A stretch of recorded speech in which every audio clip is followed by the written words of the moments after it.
على سید المرسلین اما بعد فاعوذ باللہ من الشیطان الرجیم بسم اللہ الرحمن الرحیم. پڑھیے الصلاۃ والسلام علیک یا رسول اللہ وعلی آلک واصحابک یا حبیب اللہ.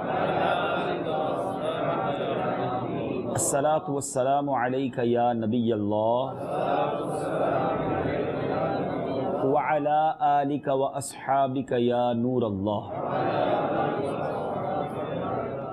ایک ایسی عادت ہمارے درمیان آ گئی ہے جو عادت ہر مذہب میں بری سمجھی جاتی ہے، صرف اسلام میں نہیں، ہر مذہب میں، ہر قوم میں، ہر ملک میں یہ انٹرنیشنلی برا کام سمجھا جاتا ہے.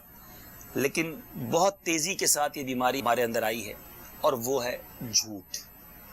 جھوٹ جو ہے یہ دنیا کا ہر مذہب برا کہتا ہے اسے، دنیا کی ہر قوم میں یہ برا سمجھا جاتا ہے، اور اسلام میں تو اس قدر اس کی یوں سمجھیے مذمت ہے. سرکار علیہ الصلوۃ والسلام سچے آقا، ہمارے آقا کی تعلیمات سچی، مگر آج مسلمان بہت بہت دھڑلے سے جھوٹ بولتا ہے. کاروبار کرنے والا، دوستوں میں بیٹھنے والا، ویسے ہی بزرگ بیٹھے. پہلے زمانے میں لوگ کبھی کبھی جھوٹ بولتے تھے، اب ایسا لگتا ہے کبھی کبھی سچ بولتے ہیں. اس قدر جھوٹ بولنے کی عادت، اور یہ جھوٹ کتنی بری بات ہے، کس قدر نحوست اور کس قدر بربادی لاتی ہے. ایک واقعہ سنیے. منقول ہے کہ پہلے زمانے میں ایک تاجر تھا، بڑا پیسے والا تھا. آج کل ہم نوکر رکھتے ہیں، پہلے لوگ غلام رکھتے تھے، غلام خرید لیتے تھے. بڑی ویل سیٹ لائف تھی. اس نے سوچا کہ گھر کے کچھ کام کاج کے لیے میں ایک نوکر خرید لیتا ہوں، غلام لے لیتا ہوں. غلام خریدنے گیا بازار میں، بڑا زبردست غلام نظر آیا تو بیچنے والے نے کہا غلام تو بڑا اچھا ہے لیکن اس میں ایک برائی ہے. کہا کیا برائی ہے؟ کہا سستے میں دے دوں گا مگر یہ بندہ سال میں ایک دن جھوٹ بولتا ہے، پورے سال میں ایک دن جھوٹ بولتا ہے. اس نے سوچا ایک ہی دن جھوٹ بولتا ہے نا، باقی سال تو صحیح رہے گا، سستا بھی مل رہا ہے. خرید لیا. میاں بیوی میں بڑا پیار تھا، گھر بڑا سیٹ تھا، کام کاج بھی چلنے لگے، غلام خدمت بھی کرنے لگا. اب وہ دن آ گیا جس سال میں یہ جھوٹ بولتا تھا. پورا سال خدمت کی. اس دن اس نے کیا کہا اپنی مالکن کو کہ آپ کو پتا ہے آپ کا شوہر جو ہے وہ کسی اور کے چکر میں ہے، شادی کرنا چاہتا ہے دوسری، اور آپ اس کا خیال کریں. اس نے کہا اچھا ایسا بات ہے؟ کہا میں آپ کو اندر کی بات بتا رہا ہوں. کہا اچھا بتائیں اس کا حل کیا ہے؟ کہا آسان سا حل ہے، آپ اپنے شوہر کا ایک بال مجھے لا دیں گردن کے قریب کا، میں ایک ایسا تعویذ کروں گا کہ وہ آپ کا دیوانہ ہو جائے گا. کہا اچھا ٹھیک ہے، لیکن میں گردن کے پاس سے بال کیسے توڑوں گی؟ کہا آسان ہے، میں آپ کو اس طرح دے دیتا ہوں، آپ جب آقا رات کو سوئے تو اس کی گردن کے پاس سے بال کاٹ لینا. کہا اتنی سی بات ہے؟ کہا اتنی سی بات ہے. ٹھیک. تو اسی وقت وہ آقا کے پاس گیا اور جا کر کہا پتہ ہے آپ کی بیوی جو ہے نا وہ کسی اور گڑبڑ چکر میں ہے اور آپ کو مارنا چاہتی ہے. کہ میری بیوی اتنا پیار کرنے والی؟ بولا ہاں، آج رات کو اس طرح لے کر آئے گی آپ کی گردن کاٹنے. سوئیے گا نہیں، تیار رہیے گا ورنہ گئے آپ دنیا سے. اب جب کسی کو ایسی خبر سنا دے تو کس کو نیند آنی ہے. وہ ساری رات کروٹیں بدل کے انتظار کرتا رہا. برابر رات میں اس کی بیوی اندھیرے میں آئی اور ہاتھ میں اس طرح بھی تھا اور گردن تک اس طرح لے گئی. ادھر کہا تھا گردن کے پاس کا بال کاٹنا، ادھر جھوٹ کہا کہ وہ تمہیں مارنے آ رہی ہے. ایک ہی دن جھوٹ کہا تھا اس نے. اب آقا نے دیکھا ہے تو مجھے مارنے ہی آئی، واقعی صحیح کہہ رہا تھا غلام. اسی عورت کے ہاتھ سے اس طرح لیا، اپنی محبت کرنے والی، اپنے پیار کرنے والی بیوی کا گلا کاٹ دیا. بیوی ادھر ہی مر گئی. شوہر کو پولیس پکڑ کے لے گئی اور شوہر کو بھی پھانسی چڑھا دیا گیا. میاں بیوی دونوں دنیا سے چلے گئے، ہنستا بستا گھر برباد ہو گیا. یہ حکایت، یہ روایت ہم سب کے لیے کتنی بڑی عبرت ہے. ایک دن جھوٹ، گھر برباد ہو گیا. اور آج یہ وبا ہے، دوستیاں توڑوا دی جاتی ہیں، فیملیاں توڑوا دی جاتی ہیں، اس کی لگائی اس کی بجھائی. یہ جو چغل خور ہے نا، اس کو حدیثوں میں محبتوں کا چور کہا گیا. یہ محبتیں کاٹنے والے لوگ ہوتے ہیں. سرکار دو عالم صلی اللہ تعالی علیہ وسلم کا فرمان، جب کوئی بندہ جھوٹ بولتا ہے تو اس کے منہ سے ایسی بدبو نکلتی ہے کہ فرشتہ 1 میل دور چلا جاتا ہے. بہت سارے لوگ ملتے ہیں، یار کاروبار صحیح نہیں چل رہا، فیملی میں جھگڑے ہیں، بیماریاں دور نہیں ہو رہی. تو ذرا غور کریں کہ جھوٹ بول بول کر ہم نے رحمت کے فرشتے ہی دور کر دیے تو ہمارے مسئلے کیسے حل ہوں گے؟ اور یاد رہے، بڑی خوبصورت بات علماء لکھتے ہیں، جھوٹ جو ہے نا، جھوٹ بولنے والا وہ مضطرب رہتا ہے، ٹینشن میں رہے گا، پریشان رہے گا. اور سچ بولنے والا ہمیشہ پرسکون رہے گا، بلکہ سچے کا چہرہ ہی بڑا بتا دیتا ہے، یہ اطمینان بخش چہرہ ہوگا. سرکار دو عالم صلی اللہ تعالی علیہ وسلم کو جب غیر مسلم دیکھا کرتے تھے نا، بڑے بڑے لوگ بڑی بحثیں کرنے آئے، بڑی ڈیبیٹ کرنے آئے، مناظرے کرنے آئے، جب کونین کے والی کا چہرہ دیکھتے دیکھ کر کہتے ہیں کسی جھوٹے کا چہرہ نہیں ہو سکتا، چہرہ ہی ایسا تھا. اور ہمارے کئی اولیاء کرام، خواجہ خواجگان خواجہ غریب نواز رحمۃ اللہ تعالی علیہ 90 لاکھ غیر مسلموں کو مسلمان کیا، چہرہ دیکھ کے لوگ کلمہ پڑھ لیتے تھے. تو سچا جو ہوگا نا اس کا چہرہ بتا دے گا، اس کے چہرے پر نور، اطمینان، سکون، ویری پیسفل. وہ بہت سارے لوگ جو مضطرب رہتے ہیں نا، پریشان رہتے ہیں، ٹینشن میں رہتے ہیں، نیند نہیں آتی، ان کے اندر 2-3 پرابلمز ہو سکتی ہیں، ان کو چیک کرنا چاہیے. یا تو وہ جھوٹ بولتے ہیں بہت زیادہ، یا وہ بدگمانی بہت کرتے ہیں. بدگمان جو ہے نا وہ بھی ٹینشن میں رہے گا، جس کو ہر کسی سے نیگیٹو سوچتا رہتا ہے، یار یہ کیوں آگے بڑھ گیا. اور تیسرا حاسد. یہ 3 وہ بیماریاں ہیں جو بندے کو چین سے نہیں رہنے دیتی، اندر ہی اندر گھلتا رہے گا.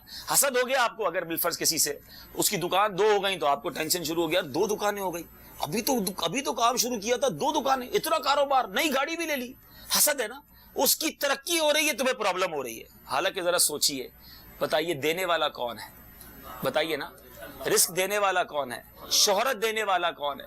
حسن دینے والا کون ہے؟ نام اور عزت دینے والا کون ہے؟ جب سب دینے والا اللہ ہے تو مجھے پرابلم کیوں ہو رہی ہے؟ میرے بھائی کو ترقی ہو رہی ہے، مجھے ٹینشن ہو رہی ہے. حسد جو ہے نا اتنی بری بلا ہے کہ سامنے والا ترقی کرتا ہے، اگلا جلتا رہتا ہے. اور حسد کرنے والا علماء لکھتے ہیں براہ راست اللہ پر اعتراض کرتا ہے، کسی اور پر نہیں کرتا. یہ آرگیومنٹ ہے رب پر.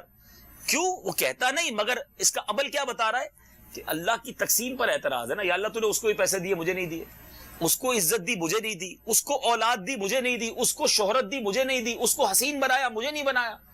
تو یہ وہ اعتراض ہے جو رب پر ہو رہا ہے. تو حسد کرنے والا، بدگمانی، عجیب ذہنیت ہوتی ہے لوگوں کی، بدگمانی ہی کرتے رہیں گے. پتہ نہیں آج میرے گھر اس لیے نہیں آیا کہ بڑے پیسے والا ہو گیا ہے، بڑا مغرور ہو گیا ہے. میرا فون اس لیے نہیں اٹھایا کہ جناب اس کو اب مجھ سے بات نہیں کرنی، پہلے مطلب تھا تو روز فون کا. ہر ٹائم نیگیٹو سوچنا ہے. تو جو منفی سوچتے ہیں، اب مثال کے طور پہ آج یہاں کسی کو بلایا گیا اور وہ نہیں آیا، ایک طریقہ تو یہ ہے کہ اس کے بارے میں برا سوچا جائے کہ یار پیسے والا ہو گیا ہے، مغرور ہو گیا ہے، کسی اور کے گھر بلاتے تو آتا، نعت خوانی اور اجتماع تھا نا اس لیے نہیں آیا، فلم دیکھنے بلاتے تو آ جاتا. برا سوچتے لوگ. ہو سکتا ہے بیمار ہو گیا ہو سکتا ہے طبیعت خراب ہو. کیا پازیٹیو نہیں سوچ سکتے ہم؟ تو نیگیٹو سوچنے والا، حسد کرنے والا، اور پھر تیسرے نمبر پر، اور یہ دو سب حرام، جہنم میں لے جانے والے کا. حسد کتنی بری بلا ہے.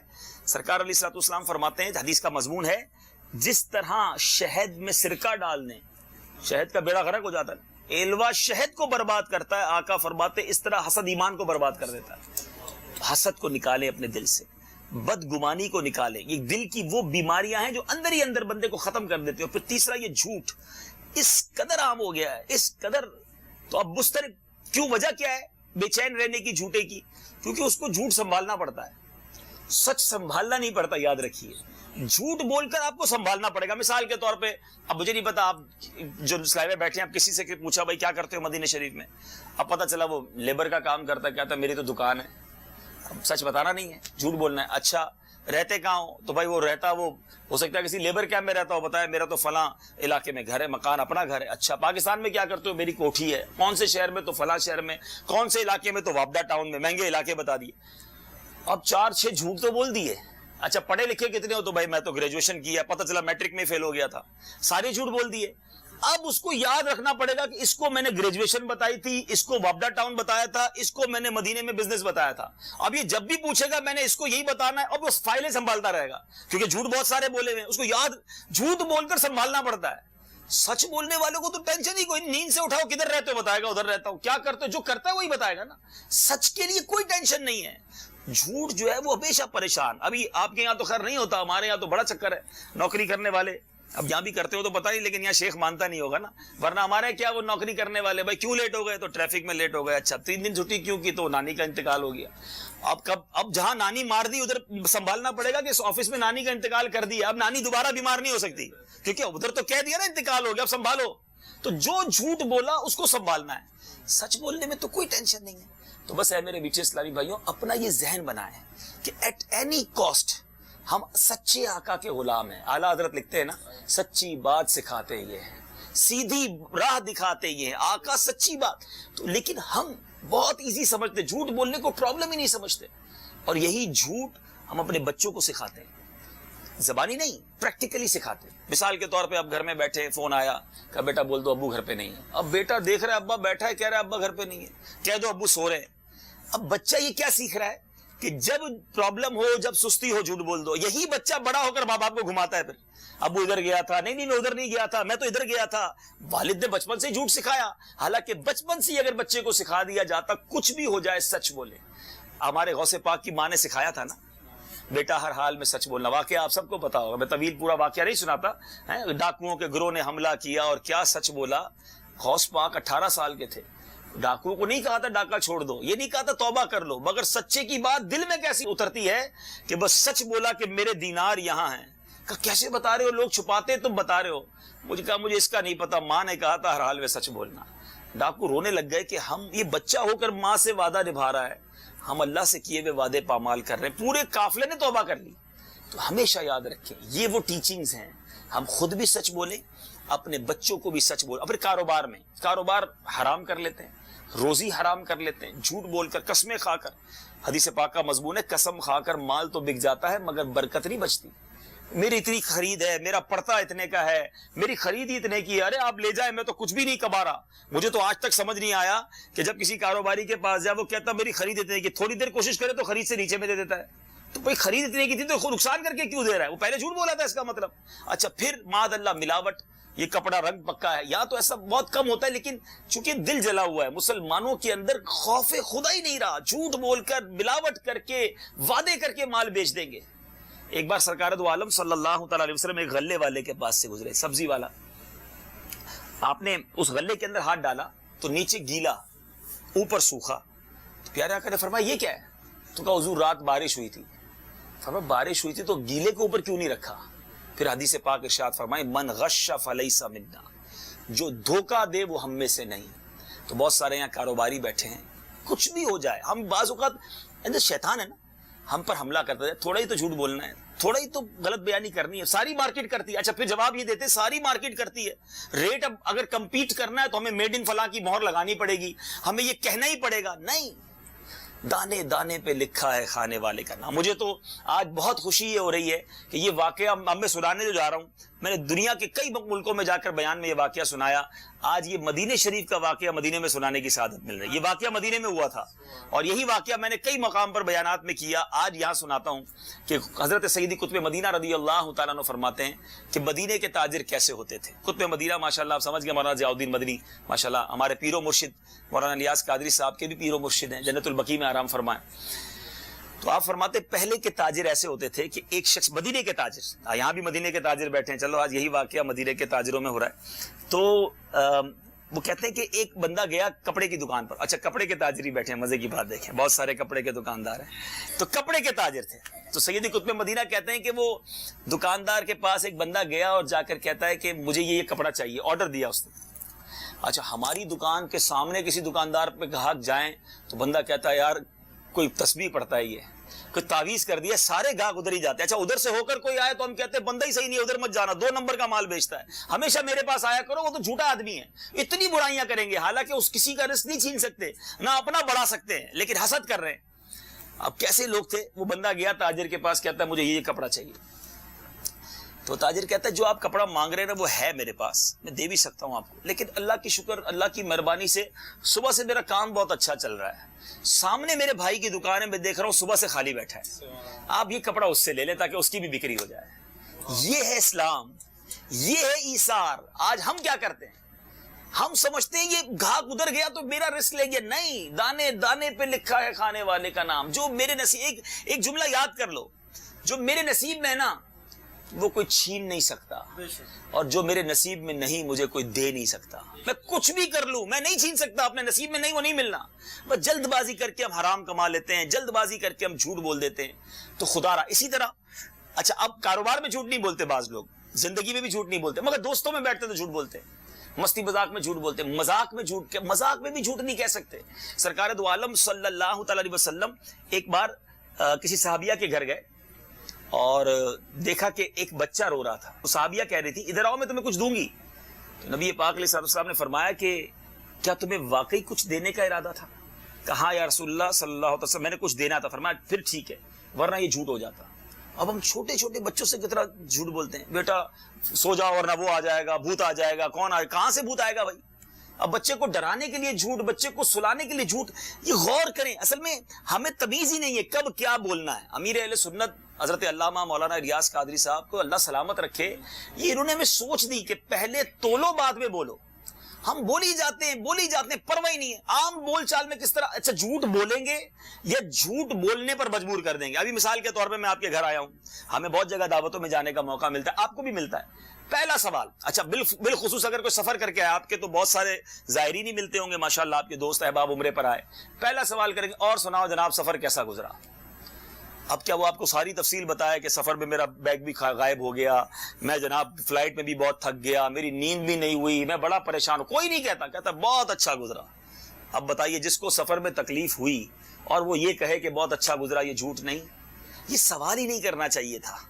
سمجھ رہے بات کو؟ آپ نے سوال ہی ایسا کیا کہ سامنے والے نے جھوٹ بولنا. آپ جھوٹ بلوانے پر سوال کر رہے ہیں، حالانکہ سفر میں ہر بندہ تکلیف اٹھاتا ہے. جہاز میں آیا ہے، کبھی اس کو کھانا ملا نہیں ملا، آرام. سفر کو حدیث میں عذاب کا ٹکڑا کہا گیا.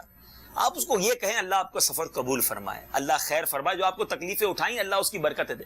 دوسرا سوال، اب کسی کے گھر گئے، آپ کو اچھا خاص طور پہ کسی کے گھر پہ اگر جا کے رکے، صبح اٹھتے، میرے ساتھ تو کئی بار ہوا ہے، اور سناؤ رات آرام کیسا ہوا. اب اس کو بتائیں بھائی رات کیسے گزری، میں تو سویا ہی نہیں ساری رات. نہ یہ بول سکتا ہے بندہ بھائی میرے تو آپ کے نئی جگہ پر نہیں آتی نیند انسان کو. بعض اوقات بستر مزیدار نہیں ہوتا، وہ تکیہ نہیں ہوتا جس پہ نیند آ رہی ہے. اب سب بتاؤں کہ وہ والا تکیہ نہیں تھا تمہارے گھر میں، اس لیے نیند نہیں آئی. یہ سوال ہی وہ ہے. اچھا وہ بھی اٹھ کے کہے گا بہت اچھی رات گزری، بلے ساری رات کروٹیں دیتا رہا، کیونکہ سوال کر دیا. پھر جناب کھانا کھائیں گے، کھانا کھانے کے بعد فوراً سوال، اور کھانا کیسا لگا ہمارے گھر کا. اب بندہ اس کو بتائے گا کہ بھائی میں تو چاول کھاتا ہوں، آپ نے روٹی کھلائی. یا جو روٹی کھانے والا اس کو نہیں کرنے چاہیے. آپ سے میری بات سمجھیے، یہ وہ سوال ہیں جو ہم روٹین وائز کرتے ہیں، جو رسم بنا دی ہم نے. مگر ان سوالوں کے جواب میں عموماً جھوٹ بولا جاتا ہے. کیسے کوئی کہے گا کہ مجھے کھانا اچھا نہیں لگا، کیسے کہے گا میری رات آرام، لیکن ہم جھوٹ بول دیتے ہیں. بالکل اسی طرح کسی مریض کو دیکھنے گئے، ٹھیک ہے. اب یہ ساری باتیں ہمیں مدنی مذاکروں سے ملتی ہیں. اگر آپ مدنی چینل دیکھیں تو یہ امیر اہل سنت وہ بات کرتے ہیں جو ہم نے سوچی بھی نہیں تھی کبھی. اب احساس ہوتا ہے کہ یار کہاں کیا بول رہے ہیں. اب کسی بیمار کی عیادت کے لیے، اچھا وہ ہاسپٹل میں پڑا ہوا ہے، اس کو ڈرپیں لگی ہوئی ہیں، اور جو ملنے جائے گا وہ کہے گا یار تم تو بالکل ٹھیک ہو، کچھ بھی مسئلہ نہیں ہے. اور بالکل ٹھیک ہے تو ہاسپٹل میں کیوں ہے بھائی؟ یہ جھوٹ ہے. اچھا اس کو پوچھیں گے تمہاری طبیعت کیسی، وہ کہے گا بالکل صحیح ہو. بالکل صحیح ہے تو ڈرپ کیوں لگی ہوئی ہے بھائی؟ اس کی جگہ اچھے الفاظ ہیں، اللہ تمہیں صحت دے، سب بہتر ہو جائے گا انشاءاللہ، گھبرانا مت، لا باس طہور انشاءاللہ. الفاظ کا چناؤ. میں نے آپ کو پہلے حدیث سنائی، ایک صحابیہ بچے کو ہی تو کہہ رہی تھی نا کہ کچھ دوں گی، آقا نے فرمایا کچھ نہیں دینا تھا تو جھوٹ ہو جاتا. ادھر ہمیں بولنے سے پہلے فکر ہی نہیں ہے. کسی کے انتقال کی اطلاع ملی، مجھے بہت دکھ ہوا. آپ نے دل سے پوچھے کیا واقعی دکھ ہوا؟ یہ رسم ہے. واقعی قریبی رشتہ دار پر تو دکھ ہوتا ہے، لیکن اگر کسی دور کے بندے کے بارے میں پتا چلا، بندہ یہ کہے اللہ ان کی مغفرت فرمائے، اللہ ان کے مجھے بہت دلی دکھ پہنچا، دل کی گہرائیوں سے آپ کو کہہ رہا ہوں. اور زبان کی بھی گہرائی نہیں ہے، دل گہرائی تو دور کی بات ہے، لیکن بس رسمیں بنی ہوئی ہیں، الفاظ بنے ہوئے، جملے بنے ہوئے، سوچتے ہی نہیں ہم کیا بول رہے ہیں. ذرا غور کریں. امیر علیہ سنت نے پچھلے دنوں مدنی مذاکرے میں کمال کی بات کی، کبھی سوچی ہی نہیں تھی. بچہ روتا ہے ہمارا چھوٹا سا گود کا بچہ، تو اس کو سوال پتہ ہے کیا کرتے ہیں؟ بیٹا آپ کو کس نے مارا؟ حالانکہ ہمیں پتہ کسی نے نہیں مارا، لیکن سوال وہ اشارہ کرے گا اس نے مارا. ہم بولے گا چپ ہو جاؤ، کیوں مارا؟ نہ اس نے مارا تھا. ہم بچے کو بچپن ہی سے ایک جھوٹ کی پریکٹس کروا رہے ہیں. مقصود یہ ہے کہنے کا کہ زبان یہ وہ چیز ہے، اچھا استعمال کریں تو جنت میں پہنچا دے گی، اور یہی زبان برا استعمال کریں تو جہنم کی گہرائی میں پہنچا دے گی. اس کو اور آسان سمجھ لیں، الفاظ کی ویلیو کتنی ہے. ایک بندہ 70 سال تک کفر پہ رہے اور ایک بار زبان سے کلمہ پڑھ لے، اللہ اور اس کے رسول پر ایمان لے آئے، زبان سے ہی کہے گا نا. 70 سال کی ساری اس کی کفر کی زندگی ایک طرف، اس کا ایمان لانا اللہ کی رحمت سے امیدوں سے جنت میں لے جائے گا. 70 سال تک مسلمان رہے، 70 سال تک عبادتیں کرتا رہے، روزے رکھتا رہے، اور اسی زبان سے کفر بک دے. ختم ہوا سارا کچھ. سمجھیے یہ وہ چیز ہے، چاہے تو جنت میں لے جائے، چاہے تو جہنم کے گھڑے میں لے جائے. اپنی زبان کو صحیح استعمال کریں. فضول باتیں کیوں کریں، کیوں ہنسی مذاق میں جھوٹ بولیں. حدیث پاک کا مضمون ہے جو ہنستے ہنستے گناہ کرتا ہے وہ روتے روتے جہنم میں ڈالا جائے گا. ہم سوچتے ہی نہیں، مذاق مستی واقعات سنانے کے لیے، دوستوں کو ہنسانے کے لیے نہیں. پھر آخری بات، اسی زبان سے مذاق کیا جاتا ہے. کوئی بیچارہ چھوٹے قد کا ہو، اسے ٹھگنا کہتے ہیں. لمبا ہو اسے لمبو کہتے ہیں، موٹا ہو اسے موٹو کہتے ہیں، کالا ہو اسے کالو کہتے ہیں، کانا ہو اسے کانا کہتے ہیں۔ اس کی بعض اوقات کسی کی زبان اٹکتی ہو تو اس کی زبان میں اس کی نقل اتارتے ہیں۔ دوستوں میں ہو رہا ہوتا ہے، دوست بیٹھا بھی ہوتا ہے سامنے، اچھا لوگ کہتے، ہم کہیں بھی نا یار یہ کیا کر رہے ہو، اس کا دل دکھے، بولا نہیں وہ تو ہنس رہا ہے سامنے، آپ کے سامنے ہنس رہا ہے، اس کے دل پہ پوچھو کیا گزر رہی ہے۔ جس کو آپ موٹو کہہ رہے ہیں، جس کو آپ لنگڑا کہہ رہے ہیں، جس کو آپ کالا کہہ رہے ہیں، کیا وہ ہنستا ہوگا؟ اکیلے میں جا کے روتا ہو۔ کبھی کسی کا مذاق نہ اڑائیں۔ مجھے اور آپ کو اگر اللہ نے اچھا بنایا، بلکہ اپنا ذہن بنائے، کبھی کسی اندھے کو دیکھو نا، اسے اندھا کہنے کی بجائے اللہ کا شکر ادا کرو، یا اللہ تو نے مجھے آنکھ والا بنایا۔ کسی بہرے کو دیکھیں تو شکر ادا کریں، یا اللہ مجھے تو نے صحیح کام۔ اونچا سنتے ہیں لوگ ان کا مذاق اڑاتے ہیں، جن کو اونچا سنائی دیتا ہے، اس کو دیکھ کر تو مجھے سجدہ شکر ادا کرنا چاہیے کہ یا اللہ تیری مہربانی میں صحیح سنتا ہوں۔ گونگے کو دیکھ کر شکر ادا کریں، لنگڑے کو دیکھ کر شکر ادا کریں، مگر یہاں شکر ادا نہیں کیا جاتا، یہاں مذاق اڑایا جاتا ہے۔ حدیث پاک کا مضمون ہے، جو لوگوں کا مذاق اڑاتے ہیں قیامت کے دن ان کو جنت کی طرف بلایا جائے گا۔ جب وہ جنت کے قریب آئیں گے تو جنت کا دروازہ بند کر دیا جائے گا، وہ پھر دور جائیں گے، پھر بلایا جائے گا، آ جاؤ آ جاؤ آ جاؤ، پھر جنت کا دروازہ بند کر دیا جائے گا۔ کرتے ہیں نا لوگ، گھنٹی بجاتے ہیں، تنگ چپل چھپاتے ہیں، تکلیف دینے والے مذاق نہیں ہوتے۔ دیکھیں فرق ہے، مزاح اور مذاق میں فرق ہے۔ مزاح وہ ہے میرا بھی دل خوش ہو جائے، آپ کا بھی دل خوش ہو جائے، یہ شرعاً جائز ہے، لیکن ہمیں تمیز نہیں ہے نا بولنے کی، ہم مزاح سے مذاق میں پہنچ جاتے ہیں۔ مذاق وہ ہے جو تکلیف دہ ہوتا ہے، جو ٹینشن والا ہوتا ہے، جو سامنے والی کی تذلیل ہو رہی ہوتی ہے۔ ہم سمجھ رہے تو سارے ہی ہنس رہے ہیں، ارے وہ رو رہا ہے، جس کو آپ تکلیف پہنچا رہے ہیں وہ خوش تھوڑی ہو رہا ہے، جس کا مذاق اڑا رہے ہیں مل کے، جس کو ہماری بازاری لینگویج میں فلم چڑھانا کہتے ہیں۔ یہ غلط ہے، یہ حرام ہے۔ آپ نے حدیث سنی کہ جنت کا دروازہ بند کر دیا جائے گا، وہ واپس جائے گا، پھر بلایا جائے گا، پھر بند کر دیا جائے گا، کئی بار کیا جائے گا، آخر میں وہ جنت کی طرف جانے سے ہی مایوس ہو جائے گا۔ تو مذاق اڑانے والا، مزاح ایک الگ چیز ہے، خوشگوار بات کر لی، چہرے پہ مسکراہٹ آ گئی، یہ ٹھیک ہے۔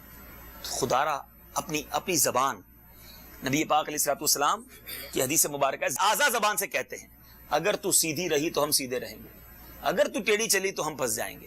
یہ زبان جسم کا موسٹ سینسیٹیو پارٹ ہے، اسی زبان سے کتنا آپ نیکیاں کر سکتے ہیں پتہ ہے، الفاظ کتنے قیمتی ہوتے ہیں۔ ذرا مل کے کہیے سبحان اللہ، الحمدللہ، اللہ اکبر۔ 30 سیکنڈ نہیں لگے، 30 سیکنڈز بھی نہیں لگے۔ کوئی ہے دنیا میں ایسا قانون کہ 30 سیکنڈ میں 1 کروڑ روپے کما لیں؟ اتنے سارے کاروبار تو کتنا مشکل ہو گیا کمانا، لیکن میں کہتا ہوں 1 کروڑ روپے بھی ہوں آپ کے پاس، کیا جنت میں ایک درخت خرید سکتے ہیں؟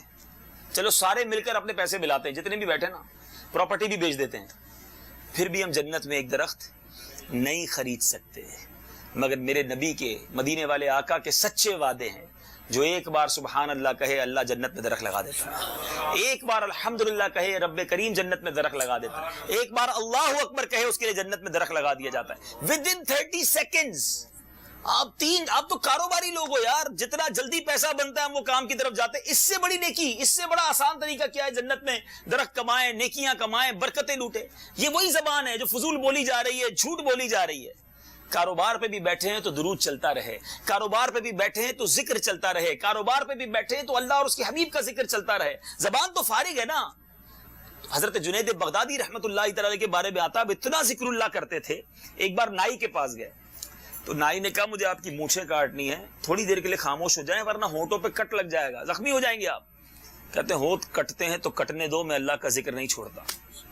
ایک بزرگ جو ہیں وہ روٹی نہیں کھاتے تھے، ستو پیتے تھے، ستو پنجاب والے سمجھتے ہوں گے۔ تو کسی نے کہا آپ روٹی کیوں نہیں کھاتے، کھانے کے وقت ستو پی لیتے ہیں؟ کہا میں نے چیک کیا، جتنی دیر میں روٹی کھاتا ہوں اس سے کم دیر میں ستو پی لیتا ہوں، پیٹ بھر جاتا ہے، اور اتنی وقفے میں 80 تسبیح اور پڑھ لیتا ہوں۔ 40 سال سے میں نے روٹی نہیں کھائی ہے، بس کھانے کے وقت ستو پیتا ہوں تاکہ زیادہ وقت ذکر اللہ کر لوں۔ یہ ہے وہ مائنڈ سیٹ ہمارے بزرگوں کا کہ زیادہ سے زیادہ نیکیاں کمانی ہیں۔ یہ ہے زبان کا کریکٹ استعمال، تلاوت کریں، ذکر کریں، درود پڑھیں، مگر ہماری زبان جھوٹ بولتی ہے، ہماری زبان دل آزاریاں کرتی ہے۔ تو اللہ مجھے اور آپ کو زبان کی احتیاط، زبان کو صحیح استعمال کرنا نصیب فرمائے۔ نبی پاک کی بارگاہ میں حاضر ہیں، ہم دعا گو ہیں اس مبارک شب کے صدقے، مبارک ساعتوں کے صدقے اللہ ہمیں دنیا اور آخرت کی برکتیں عطا فرمائے اور اپنے اعضاء کو صحیح استعمال کرنا نصیب فرمائے۔ مختصر سا بیان اس نیت سے کیا ہمیں احساس ہو، اور دعوت اسلامی کے مدنی ماحول میں یہی سکھایا جاتا ہے، آخرت کی یاد دلائی جاتی ہے، ہمیں اپنے اعمال کی اصلاح کرنے کا ذہن دیا جاتا ہے۔ آپ بھی دعوت اسلامی کے مدنی ماحول سے وابستہ رہیں، بالخصوص مدنی چینل مدینہ منورہ میں پابندی سے دیکھیں، یہاں مدنی چینل دیکھیں گے، آپ کی، آپ کے گھر والوں کی، سب کی اصلاح ہو. تو اب آپ خود بھی دیکھیں، دوسروں کو بھی مدنی چینل کی دعوت دیں. اور سبحان اللہ، ہر ہفتے کی رات ہمارے یہ ساری باتیں واقعی مجھے بھی نہیں پتا تھا. یہ امیر اہل سنت کو اللہ سلامت رکھے، اللہ نے وہ فہم و فراست دی ہے، وہ الفاظ کا چناؤ دیا ہے. ہر ہفتے مدنی مذاکرہ ہوتا ہے، ضرور دیکھا کریں. پاکستان میں تقریباً 9 بجے شروع ہوتا ہے، آپ کے یہاں 7 بجے ہوتے ہیں. ہفتے کو 2-2.5 گھنٹے نکالیں اور مدنی مذاکرہ دیکھیں، تو انشاءاللہ ہم سب کی اصلاح ہوگی. اللہ کریم ہمیں اس عظیم تحریک کا ساتھ دینے کی توفیق عطا فرمائے. آمین بجاہ النبی الامین صلی اللہ علیہ وسلم.